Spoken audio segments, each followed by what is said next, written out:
माँ, आपने आज भी परमल के पराठे बना दिए। आप जानती हो ना कि मुझे बिल्कुल भी अच्छे नहीं लगते। एक तो ये खाने में बहुत ही बुरा लगता है। टिंडा तो फिर भी इंसान खा ले, लेकिन परमल कौन खाता है? खा ले बेटा, क्या हो गया। ये भी हरी सब्जियों में ही आता है और इसमें भी बहुत ताकत होती है। और ये भी बहुत अच्छी सब्जी है। सब्जियां खाने के लिए कभी भी मना नहीं करना चाहिए। अब तो तू बड़ा हो गया है, शादी के लायक हो गया है, इसलिए खाने में नखरे मत कर। माँ, शादी के लायक हो गया हूँ तभी तो अपनी बात रखने का आ गया मुझे। आपको कितनी बार समझा दिया है कि मुझे परमल अच्छा नहीं लगता है, लेकिन आप जब देखो परमल की सब्जी बनाकर रख देती हो। अगर आप चाहती हो कि मैं इस घर में खाना बंद कर दूं, तो ऐसे ही बता दो। अनुज गुस्से में खाना छोड़कर अपने कमरे में चला जाता है और ऑनलाइन खाना ऑर्डर करके पिज्जा मंगवाकर खा लेता है। ये सब कुछ देखकर मीनाक्षी को भी बहुत बुरा लगता है और वो रसोई में परमल की सब्जी फेंकते हुए खुद से बोलती है, कोई बात नहीं, इसकी शादी की उम्र हो गई है ना, जल्द से जल्द इसकी शादी कर देती हूँ। तब देखूंगी कि बीवी के आगे कितने नखरे दिखाएगा ये। माँ के आगे बच्चे बहुत नखरे दिखाते हैं, लेकिन बीवी के आते ही अपने आप सुधर जाते हैं। ऐसे ही कुछ दिन गुजरते हैं और मीनाक्षी को पायल नाम की लड़की का रिश्ता अनुज के लिए पसंद आता है। मीनाक्षी को बिना किसी देरी के पायल और अनुज की शादी करवा देती है और पायल को बहू बनाकर अपने घर ले आती है। आज पायल की पहली रसोई की रस्म थी। मीनाक्षी रसोई में आती है और पूछती है, पायल बहू, आज तेरी पहली रसोई की रस्म है। तूने सोचा है कि तू आज क्या बनाने वाली है? माँ जी, मुझे तो समझ में नहीं आ रहा, आप बता दीजिए कि मैं क्या बनाऊं। सुन बहू, अनुज को परमल बिल्कुल भी अच्छा नहीं लगता। मैं तब मानूंगी कि मैंने अनुज के लिए बिल्कुल ठीक बीवी का चुनाव किया है, अगर तू उसे किसी भी तरह परमल खिलाने में कामयाब हो गई। मैं तुझे आज से तिजोरी की चाबी तेरे हाथ में दे दूंगी। हाँ। पायल मीनाक्षी की बात सुनने के बाद परेशान होने की जगह हंसते हुए अपनी सास को जवाब देती है। सोच लीजिए माँ जी, कल को आपके आस पड़ोस की सहेलियां ये ना बोले कि बहू आते ही पहले दिन अपनी सास से तिजोरी की चाबी ले उड़ी। मुझे तो लगा था बहू मेरी बात सुनकर घबरा जाएगी, लेकिन तेरा आत्मविश्वास तो अब मुझे डरा रहा है। चल ठीक है, ये भी सही। अगर तू मेरे बेटे को परमल खिलाने में कामयाब रही, तो फिर मैं तुझे आज से तिजोरी की चाबी दे दूंगी।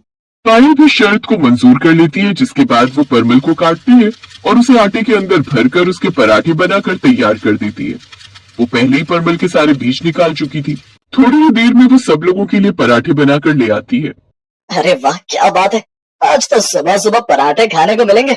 देख माँ, नाश्ता ऐसा होता है, आप जब देखो वो बेकार सी सब्जियां बनाकर रख देती हो, और परमल तो मुझे बिल्कुल पसंद नहीं। कोई बात नहीं बेटा, लेकिन आज जरा खाकर देख लेते हैं कि तुझे अपनी बीवी के हाथ का खाना कैसा लगता है। माँ, भाभी के हाथ का खाना है, अब तो भैया भी जोरू के गुलाम बन जाएंगे और चुपचाप खाना खा ही लेंगे। और जब इसे ये पता चलेगा कि बहू ने परमल के पराठे खिलाए हैं, फिर तो ये पक्का जोरू का गुलाम बनकर ही मानेगा। अनुज ये बात सुनकर हैरान हो जाता है, क्योंकि पराठे देखने में बिल्कुल भी परमल के पराठे नहीं लग रहे थे। वो अपने मन में बोलता है, ये क्या, अगर मैंने परमल के पराठे खा लिए तो सब लोग ये सोचेंगे कि मैं अपनी बीवी का जोरू का गुलाम हूँ। नहीं नहीं, अभी तो ये इस घर में आई है। अगर सब लोगों को ऐसा लगा तो मेरी कितनी बेइज्जती होगी, और ये छोटी तो मुझे सुना सुना कर मार देगी। अनुज अब झूठा नाटक करने लगता है और कहता है, ये सब क्या है पायल? तुमसे मेरी फोन पर बात होती थी शादी होने से पहले, और मैंने तुम्हें साफ बताया था कि मुझे परमल अच्छा नहीं लगता, फिर भी तुमने परमल के पराठे बना दिए। मैं ये बिल्कुल नहीं खाने वाला हूँ। तो देखिए, अगर आपको पसंद ना आए तो मैं जिंदगी में कभी भी परमल के पराठे नहीं बनाऊंगी। बस आपको एक बार खाकर देखना है और उसकी बुराई कर देना। पायल का मासूम सा चेहरा देखकर अब अनुज उस पराठे को खाने के लिए तैयार हो जाता है। पूरा परिवार जैसे ही पराठे खाता है, तो सबसे पहले पराठे खाने के बाद नेहा जवाब देती है, अरे वाह भाभी, आप पहले किसी 5 स्टार रेस्टोरेंट में काम करती थी क्या?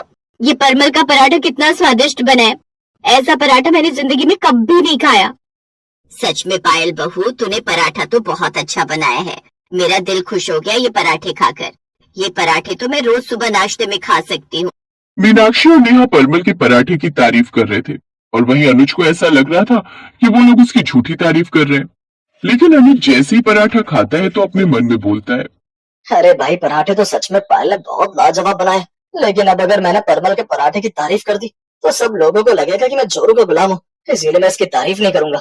अनुज खुद से ही बोलने के बाद जानबूझकर पायल की तरफ गुस्से भरी निगाहों से देखकर कहता है, देखो, तुम्हारे कहने से खा तो लिए पराठे, पर इसमें स्वाद जैसा क्या मिला? ये बहुत ही बेकार सा लग रहा है। परमल भी कोई खाने की चीज होती है क्या? पायल अनुज की बात सुनकर बहुत ज्यादा उदास हो जाती है और मीनाक्षी भी अपनी शर्त को भूलकर बड़े प्यार से अनुज को बोलती है, मानती हूँ अनुज बेटा कि तुझे शायद परमल अच्छा नहीं लगता, लेकिन सच बात तो ये है कि परमल सच में बहुत अच्छा बना है। दरअसल बहू से मेरी शर्त लगी थी कि अगर तू परमल खा लेगा तो मैं उसे तिजोरी की चाबी दे दूंगी, पर जितने अच्छे स्वाद के साथ उसने ये पराठा बनाया है वो चाबी की सच में हकदार है। इसलिए तू सारी बातें भूल जा और सच में बहू को बता कि पराठा कैसे बना है।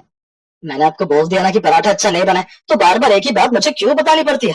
अब मैं अपने कमरे में जा रहा हूँ, अगर कुछ और बना दो तो फिर मैं भिजवा देना मेरे लिए, वरना मैं भूखा रहूंगा।